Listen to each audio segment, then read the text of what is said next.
दोस्तों, बताते हुए बहुत खुशी और बहुत गर्व हो रहा है आज क्योंकि आज मैं फाइनली सुप्रीम कोर्ट से हम लोग केस जीते हुए हैं। सुप्रीम कोर्ट से केस जीतना वाकई में बहुत बड़ी बात है। मतलब यू कांट इमेजिन दैट कि कितने साल तक केस चलेगा, कितनी हेयरिंग होगी, कितनी सारी चीज़ें होंगी, आप केस जीतोगे हारोगे।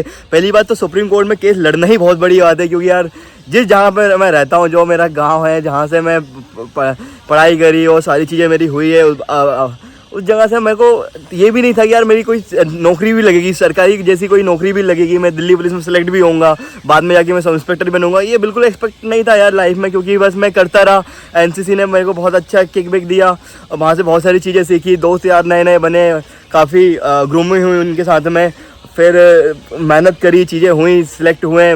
बाद में सगी चाची ने कंप्लेंट कर दी थी, झूठी एफआईआर में नाम लिखवा दिया था। अब देख लो गांव में ऐसे अभी होता है कि आपके घर वाले ही आपको नीचे गिराते हैं, और मैक्सिमम जगह आप ये चीज़ें होती हैं। जब से मैंने यूट्यूब पे वीडियो बनाना चालू करा तो कई मैंने कमेंट पढ़े, कई मैंने कमेंट मेरे को देखने को मिले कि हमारी चाची ने हमारे ऊपर केस कर दिया, हमारे ताऊ ने हमारे ऊपर केस कर दिया, झूठा केस कर दिया, जानबूझ के फंसा दिया। क्योंकि पढ़ने लिखने वाले बच्चों के पीछे जितनी मेहनत उनकी होती है, उनसे ज़्यादा मेहनत उनको नीचे गिराने वालों की होती है कि यार ये आगे ना बढ़ जाए।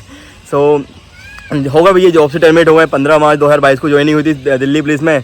पूरा 1.5 साल का पूरा प्रोसेस कंप्लीट करके पहुंचे थे, जैसे तैसे दिल्ली पुलिस में पहुंच गए थे। बहुत खुशी हुई थी कि यार चलो यार फाइनली गांव का पहला लड़का लगा जिसकी सरकारी नौकरी लगी। बट फिर पहला लड़का भी और हुआ जो टर्मिनेट भी हुआ। पहला लड़का क्या, पूरा MP से मैं अकेला हूँ जो टर्मिनेट हुआ हूँ दिल्ली पुलिस से। बाकी हम लोग और भी लोग थे, हरियाणा और यूपी और अलग अलग जहाँ के लोग थे जो टर्मिनेट हुए थे उस टाइम पे। टोटल 16 लोग टर्मिनेट हुए थे, दिल्ली पुलिस ने 16 लोगों को टर्मिनेट करा हुआ था। तो अभी अब वो केस हम लोगों का हो गए, टर्मिनेट हो गए थे अपना 7 जुलाई 2022 को टर्मिनेट हुए थे। फिर केट में केस करा, तो टर्मिनेशन के बाद तो ऐसा लग रहा था यार कि ज़िंदगी ख़त्म सी है, अब कुछ बचा नहीं है, अब दूसरी जॉब लगनी नहीं है। क्योंकि अब ये केस ऐसा उलझा हुआ है कि यार अब टर्मिनेशन के बाद दूसरी जॉब लगनी नहीं है। डिप्रेशन में इतना ज़्यादा था कि कोई बता नहीं सकता। महीनों तक तो घर नहीं गया, दोस्त यारों सबसे अलग हो गया था एकदम, बिल्कुल ब्लॉक, सारी चीज़ें ब्लॉक कर दी, सिम साइड में कर दी, कोई कांटेक्ट नहीं, अकेला रह रहा हूँ, रूम में अकेला पड़ा हूँ। बहुत से नेगेटिव थॉट्स आ रहे हैं, अलग अलग सा माइंडसेट हो रहा है, कुछ समझ में नहीं आ रहा था क्या उस टाइम पे। जो मेरा लाइफ का सबसे वर्स्ट टाइम था जब मैं टर्मिनेट हुआ और स्टार्टिंग। उसके बाद फिर जब मैं केट से केस हारा तो मेरे को लगा यार अब तो कुछ बचा ही नहीं है, अब दूसरी जॉब लगनी नहीं है, टर्मिनेट हो रखा हूँ जॉब से। उसके बाद फिर रिया दीदी ने बहुत मेहनत करी। रिया दी मेरी अम्मा की लड़की हैं, और अभी मैंने एक ब्लॉग डाला था उसमें देखा हुआ आपने, तो उनसे भी मैं मिलाऊंगा। तो उनने मेरे केस के ऊपर बहुत मेहनत करी है, और उन्हीं की वजह से हम लोग केस से केस हार गए थे। जज ने उस टाइम पे पता नहीं इसका माइंडसेट क्या था, उसने हमारे अगेंस्ट में दे दिया जजमेंट।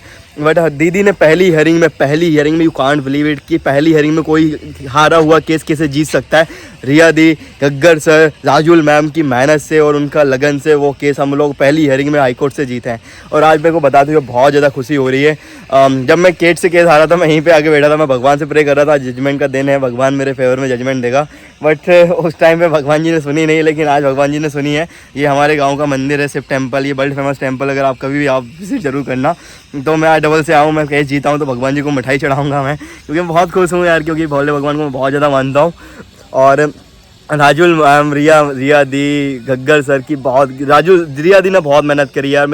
हमारे घर पे आई है दीदी। मैं दीदी का मतलब छोटा भाई हूँ, दीदी राखी मानती है मुझे, अम्मा बिल्कुल बेटे की तरह मानती है मुझे। सो उनकी मेहनत से, उनकी वजह से आज सुप्रीम कोर्ट में हम लोग केस जीते हैं। वो भी अब देख लो 2 साल हो गए उस चीज़ को। अब मेरा दोस्त पेपंदा जिसके ऊपर 500 रुपये का चालान था, उसका केस भी मेरी दीदी लड़ रही हैं, तो उसको भी अभी केस जिताना है दीदी को। सो आज फाइनली जब सुप्रीम कोर्ट से केस जीता ना, मैं बहुत खुश हूँ। मतलब मैं अपनी फीलिंग एक्सप्रेस कर ही नहीं पा रहा हूँ। I can't express my feeling what I am feeling right now.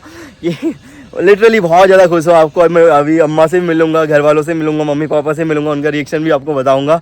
और ये शिव टेम्पल है, इनको मैं भगवान जी को प्रसाद चढ़ाऊंगा अभी जाके सबसे पहले तो। सो जैसा कि मैंने आपको बताया था कि यार जब केट का मेरा रिजल्ट था, जब मैं यहाँ पे आया हुआ था मंदिर में, तो उस टाइम पे यार मेरा जजमेंट मेरे खिलाफ चला गया। तो भगवान ने कुछ और ही सोचा हुआ। उस टाइम पे मैं सब इंस्पेक्टर भी बन गया, और फिर हाई कोर्ट से केस जीता, तो फिर डिपार्टमेंट सुप्रीम कोर्ट चला गया। बट भगवान की कृपा से आज फाइनली हम लोग सुप्रीम कोर्ट से केस जीते। सुप्रीम कोर्ट से केस जीतना वाकई में बहुत बड़ी बात है यार, और मैं बहुत ज़्यादा खुश हूँ यार। और इससे ये होगा कि आने वाले टाइम में अब कोई टर्मिनेट को किसी को होने नहीं दूंगा मैं। और दूसरी बात, किसी को परेशान नहीं होगा कभी भी।